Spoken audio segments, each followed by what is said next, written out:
oh boy. Thank you very much.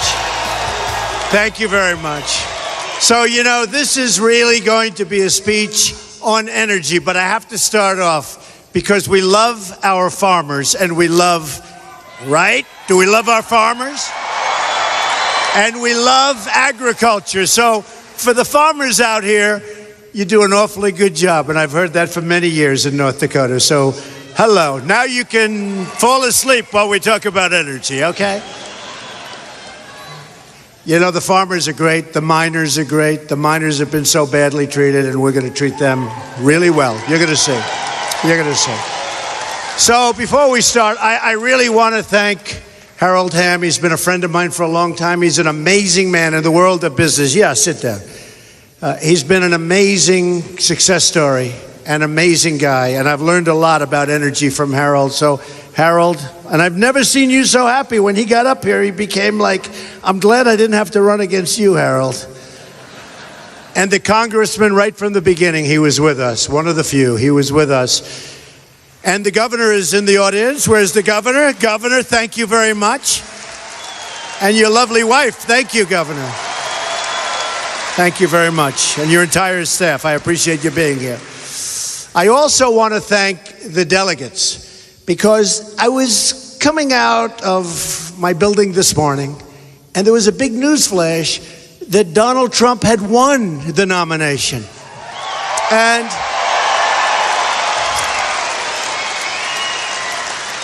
I said, what happened? I thought I had to wait a couple of more weeks. And they said, no, the delegates from your state, right here, you, North Dakota, where are you? Where are you? Where are my delegates? That'd stand up, please. So, I guess you would call them unbound, but now they're bound.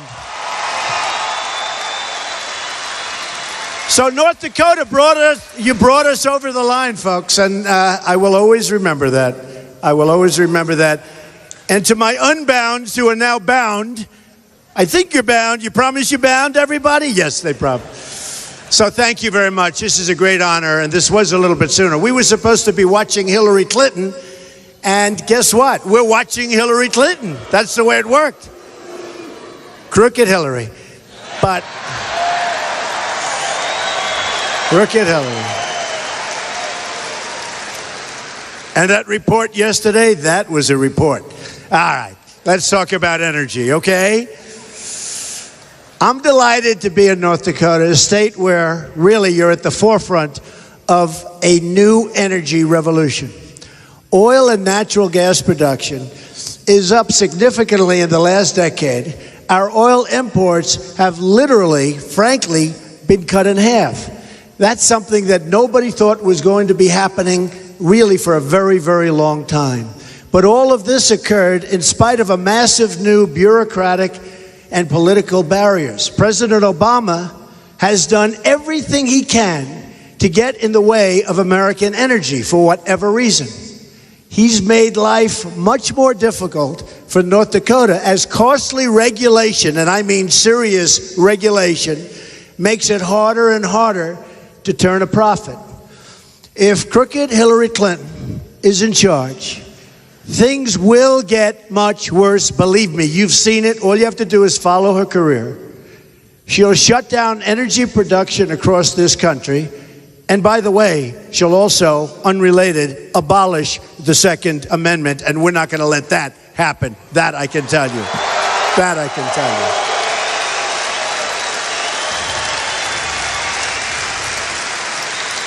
And I appreciate, last week I got the endorsement of the NRA, and these are great people, and I appreciate that endorsement very much. Millions of jobs and trillions of dollars of wealth will be destroyed as a result. That's why this choice, and this is a very important choice, November, going to be so crucial. And here's what it comes down to. Wealth, serious wealth for people, for workers, for everybody, versus poverty. North Dakota shows how energy exploration creates shared prosperity.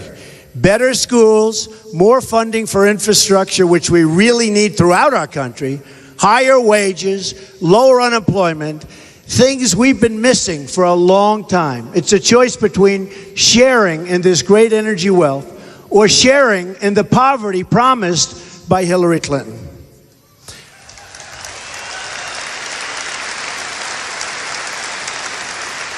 You don't have to take my word for it. Just listen to Hillary in her own words. She's declared war on the American worker. Here's what Hillary Clinton said earlier this year. We are going to put a lot of coal miners and coal companies out of work. By the way, her timing wasn't so good. The following week, she went to West Virginia. She didn't do too well there. But I love the people of West Virginia. We did. And I love the people of Pennsylvania. They don't like her too much, I can tell you. And if Hillary can shut down the mines, she can really shut down our whole country, and your business will be permanently, in many cases, permanently ruined. So let me tell you how President Obama undermined our crisis and our middle class. The president stated that it was his intent to eliminate oil and natural gas production in America, if you can believe this. His policy is death by 1,000 cuts through an onslaught of regulations. For instance, the Environmental Protection Agency's use of totalitarian taxes forces energy operators in North Dakota into paying unprecedented multi-billion-dollar fines before a penalty is even confirmed, which is actually rather hard to believe. Government misconduct goes on and on. The Department of Justice filed a lawsuit against 7 North Dakota oil companies for the death of 28 birds, while the administration fast-tracked wind projects that kill more than 1 million birds a year. Far more than 1 million birds, I have to tell you, far more.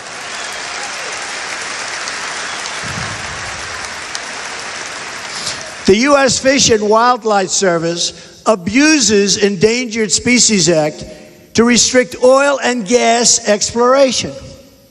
Adding to the pain, President Obama now proposes a $10 per barrel tax on American-produced oil in the middle of a downturn. And you've had a downturn, but we did hit $50 today. I will take credit for that. Harold, I want 10%. I want 10%, Harold. At least 10%. At the same time, I love you too, thank you. At the same time, President Obama lifts economic sanctions on Iran. He imposes economic sanctions on America. He's allowed this country to hit the lowest oil rig count since 1999, producing thousands of layoffs, thousands. America's incredible energy potential remains untapped. It's totally self-inflicted. It's a wound, and it's a wound that we have to heal. Under my presidency, we'll accomplish a complete American energy independence. Complete. Complete.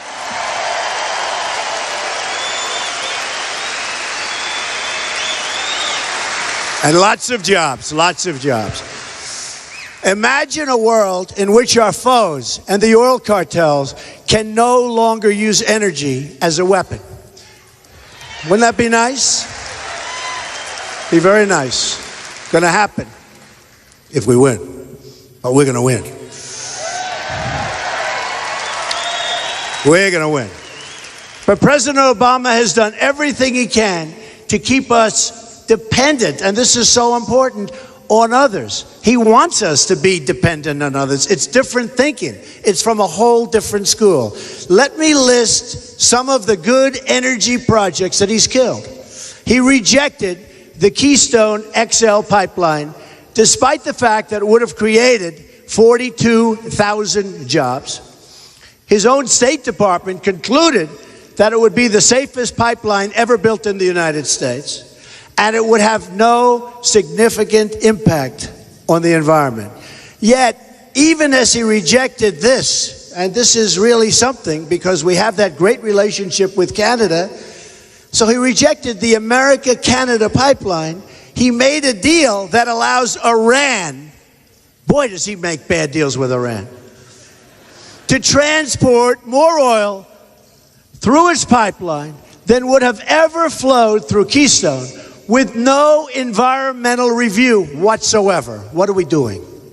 President Obama has done everything he can to kill the coal industry. That we all know. You just ask the people of Pennsylvania, ask the people of West Virginia. Look at what's happened there. It's horrible. Here are a few of President Obama's decrees.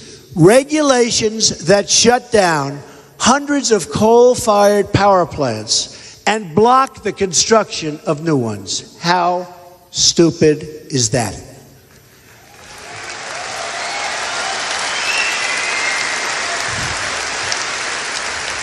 A prohibition against coal production on federal land.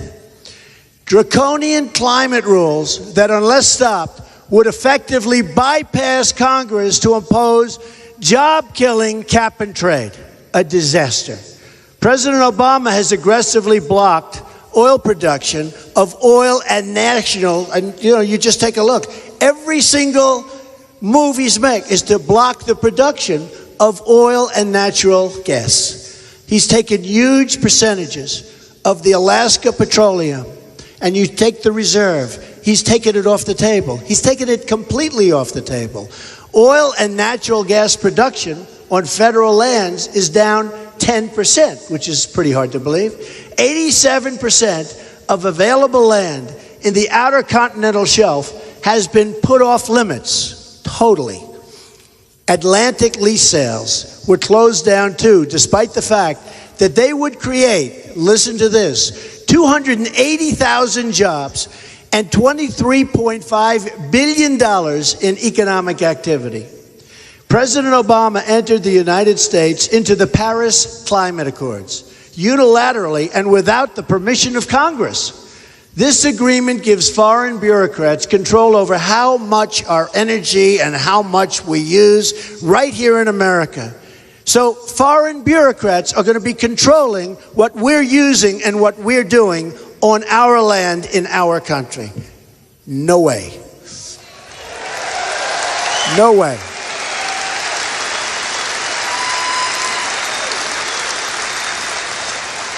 These actions have denied millions of Americans access to the energy wealth sitting right under our feet. Wealth we didn't even know we had 5 years ago and 10 years ago. This is your treasure, and you, the American people, are entitled to share in the riches.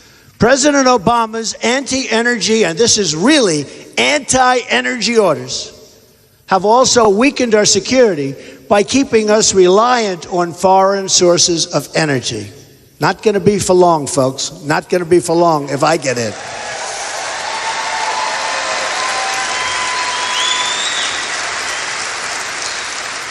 Every dollar of energy we don't explore here is a dollar of energy that makes someone else rich, and really rich in some cases.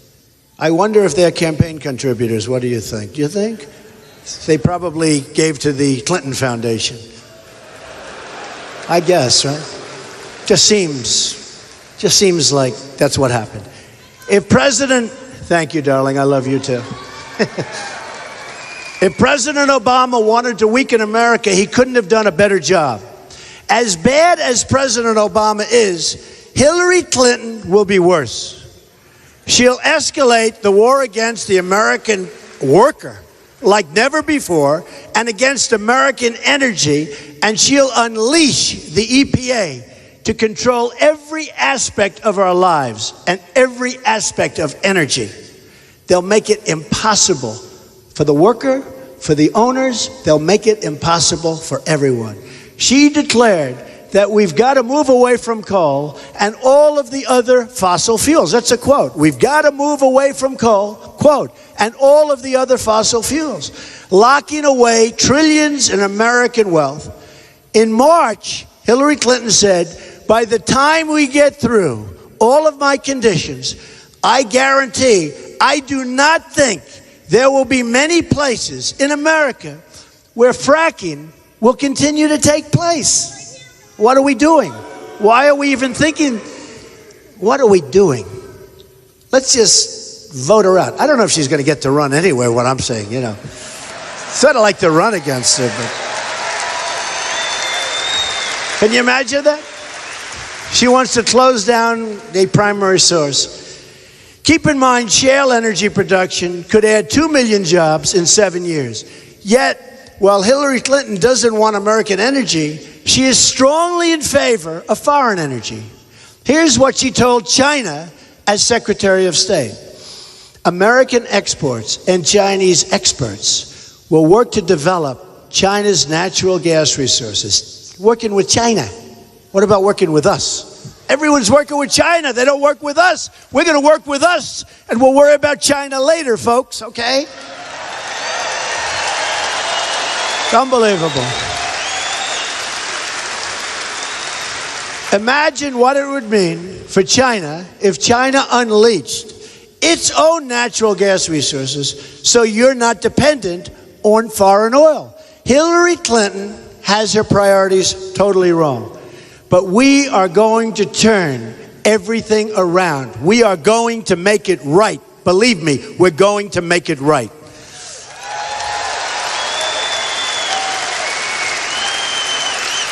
And quickly, very quickly, a Trump administration will develop an American First energy plan. America first, folks. America first. Make America great again. America first. Make America great again.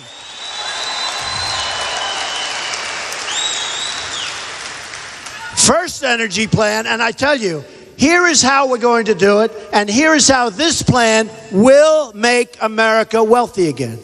American energy dominance will be declared a strategic, economic, and foreign policy goal of the United States. It's about time.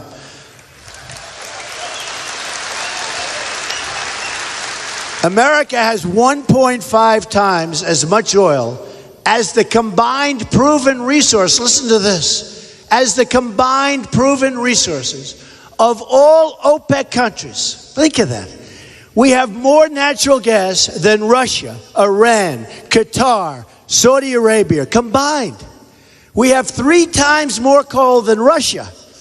Our total untapped oil and gas reserves on federal lands equal an estimated $50 trillion. Think of that. We're loaded. We didn't even know it. We're loaded. We had no idea how rich we were. We're richer than all of them. We're richer than all of them, folks. And we want to cherish that wealth, by the way, and preserve that wealth and take care of that wealth. We will become and stay totally independent of any need to import energy from the OPEC cartel or any nations hostile to our interest. Anybody hostile to our interest, believe me, we don't deal with them. We'll handle them just fine. Just fine. And by the way, there are plenty of them out there that are hostile to our interests. At the same time, we'll work with our Gulf allies to develop a positive energy relationship as part of our anti-terrorism strategy. We'll work with them because we have to knock out terrorism. And by the way, we have to knock the hell out of ISIS. We're going to knock the hell out of ISIS.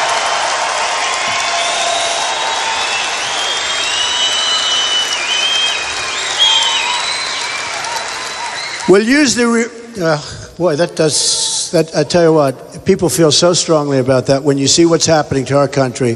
When you have General Patton and all of our great generals, then they're just right now spinning because they can't believe what's going on. They can't believe that's going to turn around so fast, folks, your heads will spin.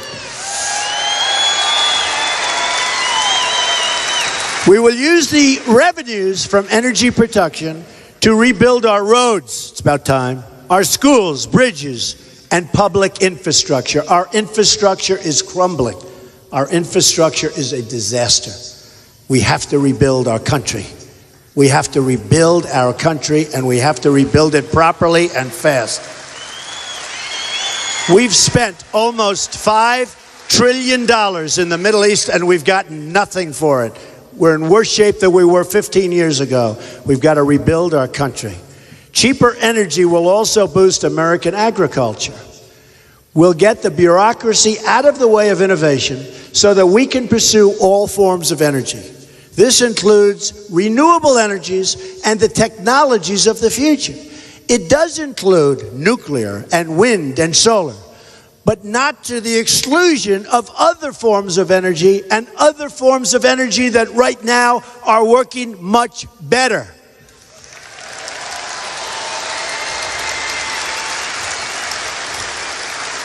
The government should not pick winners and losers.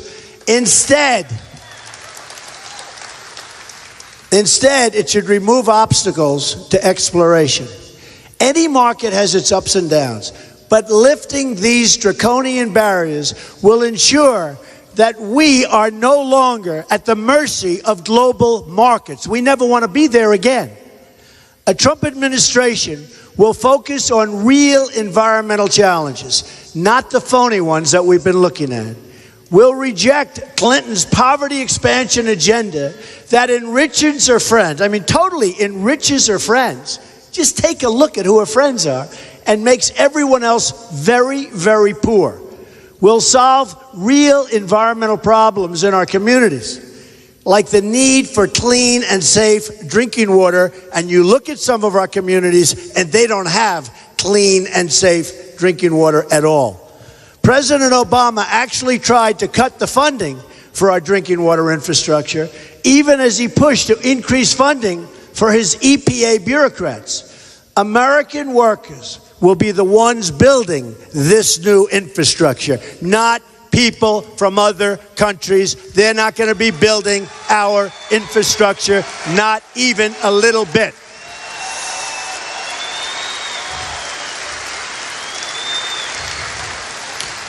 Here is my 100-day action plan. We're going to rescind all the job-destroying Obama executive actions.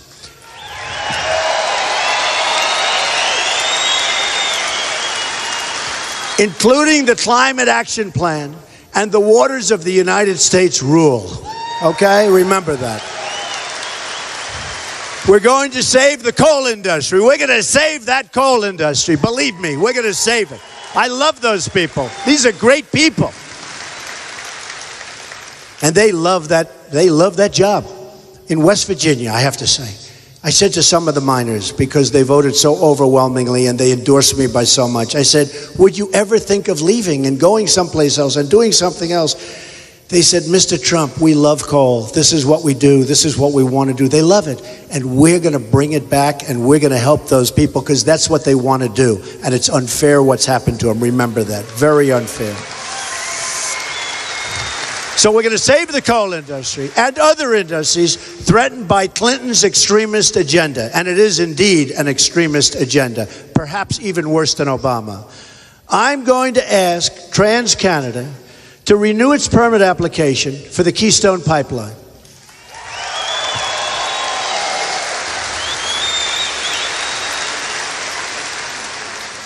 By the way, I might also be asking for a big piece of the profits from that so that the American people can get some more money out of it. Does that make sense? Why not? Why not? We're making it possible. Let's take a piece of the action for you folks. You know, lower your taxes a little bit more. It wouldn't be so bad. Without us, they can't do it. So it sounds like it makes a lot of sense to me. We're going to lift moratoriums on energy production in federal areas. We're going to revoke policies that impose unwarranted restrictions on new drilling technologies. These technologies create millions of jobs with a smaller footprint than ever before. We're going to cancel the Paris Climate Agreement and stop. Unbelievable. And stop all payments of the United States tax dollars to UN global warming programs.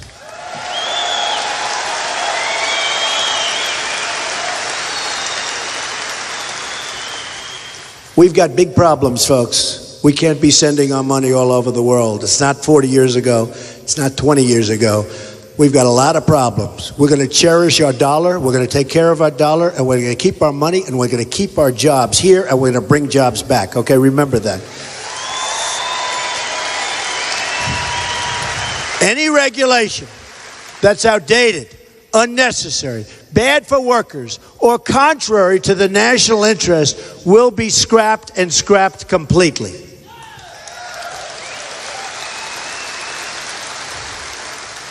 We will also eliminate duplication, provide regulatory certainty, which is very important, and trust local officials and local residents like yourselves.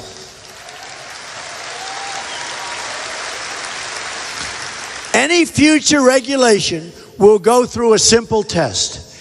Is this regulation good for the American worker? If it doesn't pass this test, this rule will not be, under any circumstances, approved.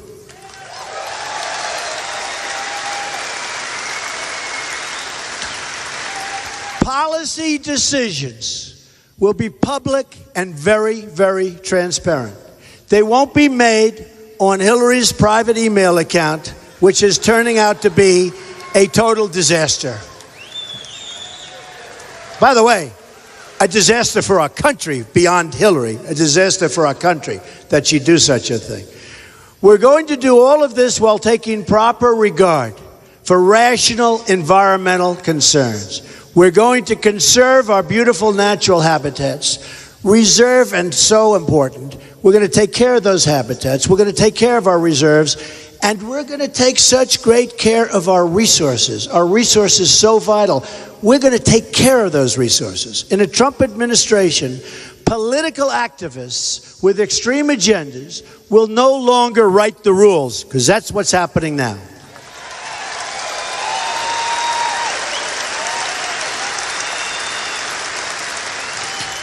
Instead, we will work with conservationists whose only agenda is protecting nature. That's fine. From an environmental standpoint, my priorities are very simple. Clean air and clean water, right?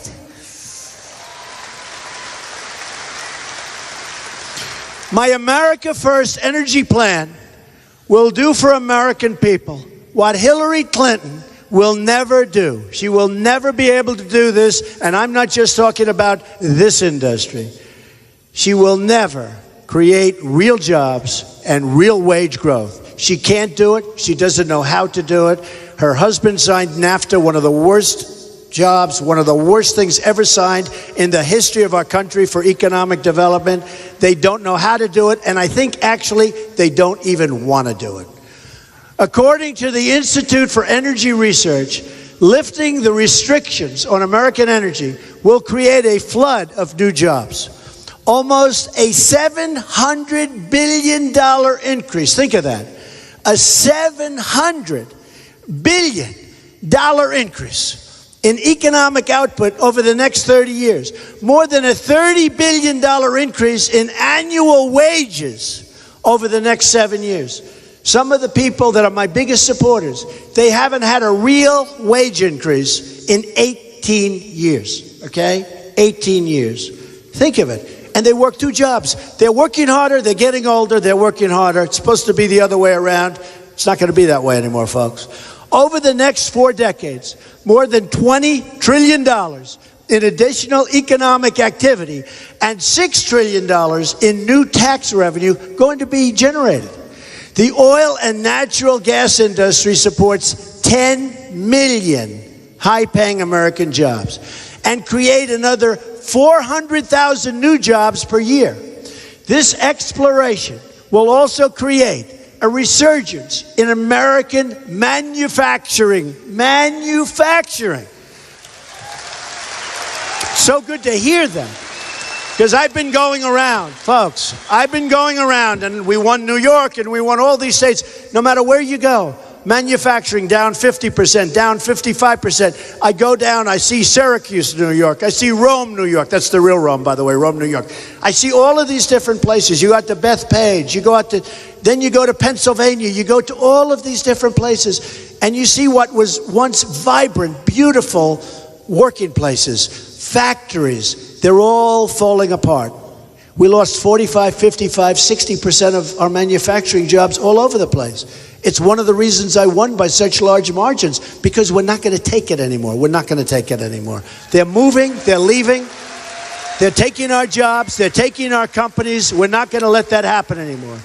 We're dramatically reducing both our trade deficit and our budget deficit.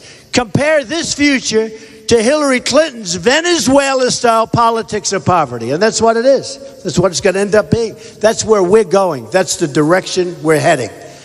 If you think about it, not one idea of Clinton has and actually can create a single net job or create a single new dollar to put in workers' pockets. In fact, every idea Hillary has will make jobs disappear. She doesn't have a clue. Remember, it was NAFTA, which was signed by her husband, that destroyed big parts of this country. So Hillary Clinton's agenda is job destruction. My agenda is job creation. We're going to create so many jobs.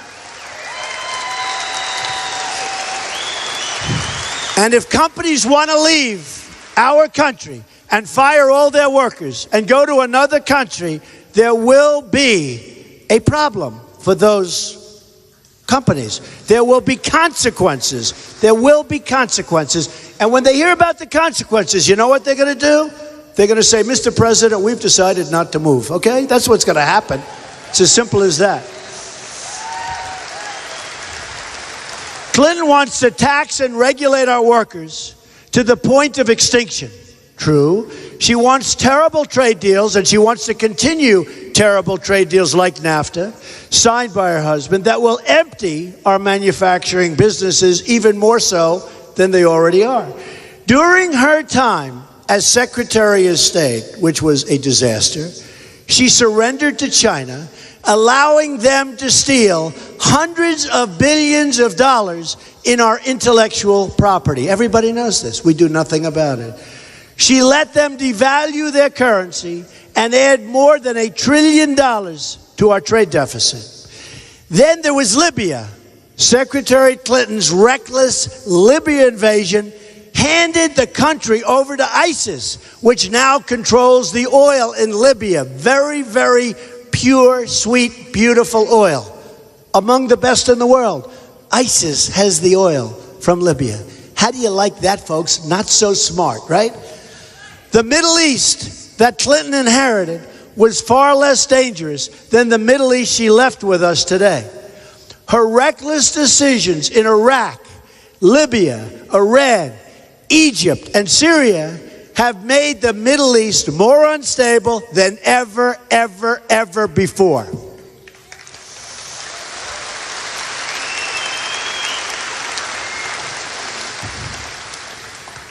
The Hillary Clinton foreign policy legacy is absolute total chaos. Clinton also wants totally open borders in America, which would further plunge our workers into poverty. Hillary's open borders agenda means a young single mom living in poverty would have to compete for a job or a raise against millions of low-wage workers rushing into our country, and we will have absolutely no idea who they are, where they come from, are they dangerous, are they good, are they bad? We know nothing about these people. My agenda will be accomplished through a series of reforms that put always America first. Energy reform, thank you. Thank you. Energy reform that creates trillions of new dollars in wealth. Immigration reform that produces and protects our borders. We are going to have such strong borders. And by the way, we want people to come into our country, but they're going to come into our country legally.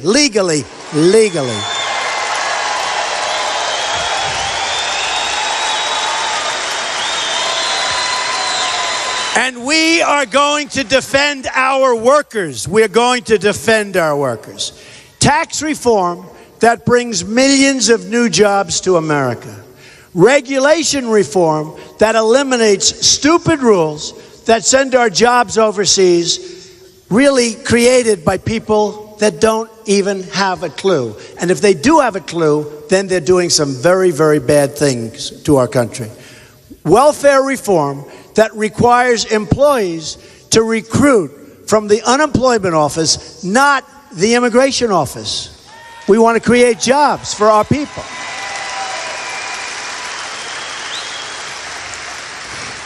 Very importantly, trade reform that brings back our manufacturing jobs and stands up to countries that cheat, and I mean cheat like dogs. They cheat.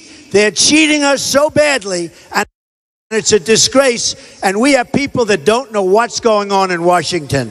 We have people that truly do not know what's going on. There's one more thing we must do to make America wealthy again. And you have to be wealthy in order to be great. I'm sorry to say it. Build the wall. We'll build the wall. We'll build the wall, believe me. We're going to build the wall.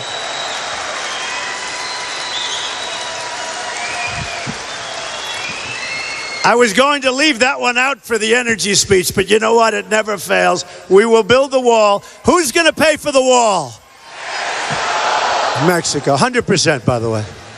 100%. Good. I was just testing you. I wanted to see whether or not you were on your toes. Okay. We have to make our communities safe again. Violent crime is rising in our major cities across the country. This is totally unacceptable. Every parent has the right to raise their kids in safety.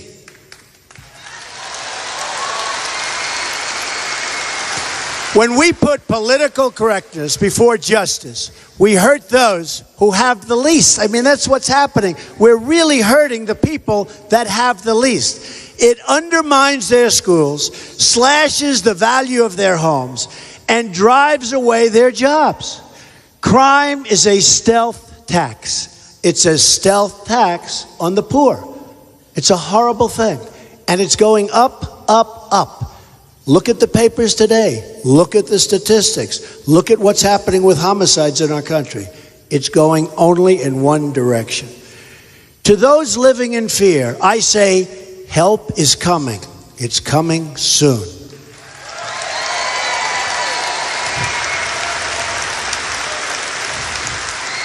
A Trump administration will return law and order to America.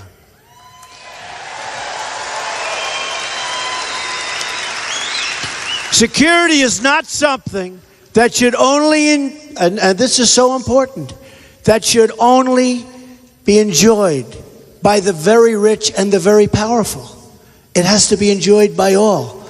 By way of contrast, I was endorsed, and I told you this, by National Rifle. And I see what's happening, and I understand what's happening, and I know it so well. These are people that want good things to happen. So Hillary, get rid of the guns. Trump, we're going to endorse and we're going to preserve and we are going to cherish our Second Amendment. Okay.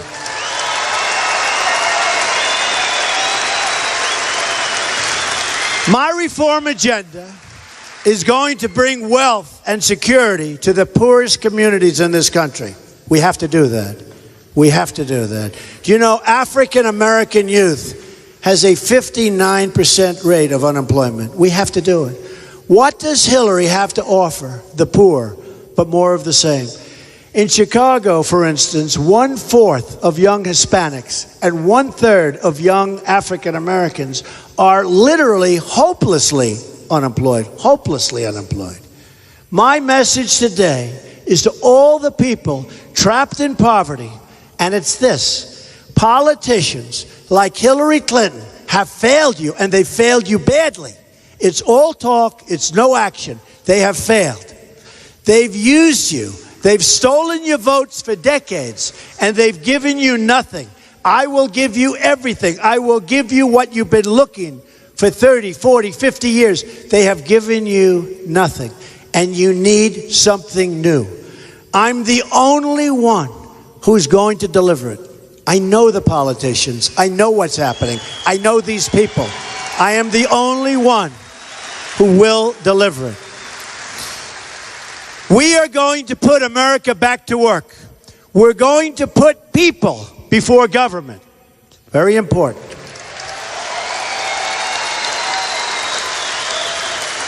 We're going to rebuild our inner cities. We're going to make you and your family safe, secure, and prosperous. The choice in November is a choice between a Clinton agenda that puts donors first or an agenda that puts America first. My agenda, America first always. It's a choice between a Clinton government of, by, and for the powerful, and a return to government of, by, and for the people.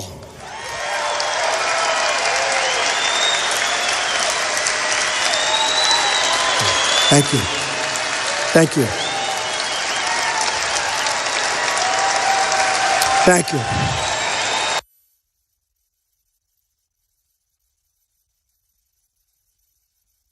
Government of, by, and for the people.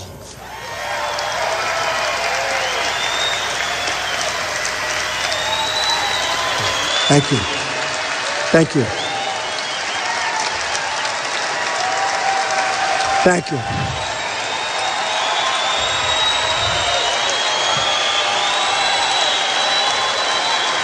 Thank you. It is a choice between certain decline, absolutely certain decline, or a revival of America's great promise. The people in charge of our government say things can't change. They just feel that. Things can't change. I've seen it for so many months now. I've been doing this for 10 months. Am I doing a good job, by the way, for you? I mean, you know. I'm very proud of this. I spent about $55 million of my own money, but look at this. I spent less than anybody else, and I have the best, you know, I won, right? It's one of those things. So, I spent less. I beat him by a lot. Isn't that what you want for your president for at least a little while? Thank you. They want you to keep trusting the same people who betrayed you many times before. I'm here to tell you that if you keep supporting those who've let you down, then you will keep getting let down for the rest of your lives. I'm prepared to kick the special interests out of Washington, D.C.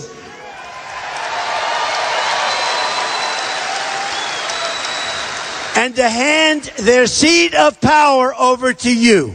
I will do that too. I actually look forward to doing that. And it's about time.